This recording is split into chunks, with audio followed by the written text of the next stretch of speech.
നബിസല്ലല്ലാഹു അലൈഹി വസല്ലമയുടെ ഒരു വിശദീകരണം കേട്ട് ഫാത്തിമ ബീവി റളിയല്ലാഹു അൻഹ പൊട്ടിക്കരഞ്ഞ ഒരു സന്ദർഭം നിങ്ങൾക്കറിയാമോ?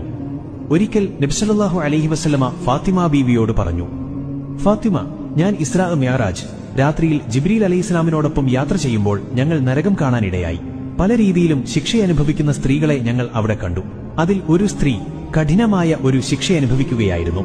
അവളുടെ മുടി കൂട്ടിക്കെട്ടി ആ മുടിയിൽ അവളെ കെട്ടിത്തൂക്കിയിരിക്കുന്നു. അവൾക്ക് മീതെ ഭയാനകമായ തീ ആളി കത്തിക്കൊണ്ടിരിക്കുന്നു. തീയുടെ കാഠിന്യം കൊണ്ട് അവളുടെ തലച്ചോറ് തിളച്ചു മറിഞ്ഞുകൊണ്ടിരിക്കുകയാണ്. ഇതുകേട്ട് മകൾ ഫാത്തിമ ബീവി സഹിക്കാനാവാതെ നിയന്ത്രണം വിട്ട് പൊട്ടിക്കരഞ്ഞുപോയി. ഉപ്പ, അവരെ ഇത്രയേറെ മാരകമായി ശിക്ഷിക്കപ്പെടാനുള്ള കാരണം എന്താണുപ്പ? എനിക്കൊന്ന് പറഞ്ഞു തരുമോ? നബി സല്ലല്ലാഹു അലൈഹി വസല്ലമ മറുപടി നൽകി, ഫാത്തിമ, ആ സ്ത്രീ അന്യപുരുഷന്മാരുടെ മുന്നിൽ തലമുടി പൂർണ്ണമായും മറക്കാത്തവളായിരുന്നു. അതായത് ആ സ്ത്രീ തലമറക്കാത്ത ഒരു സ്ത്രീയായിരുന്നു. സുബ്ഹാനല്ലാഹ്, തലമറ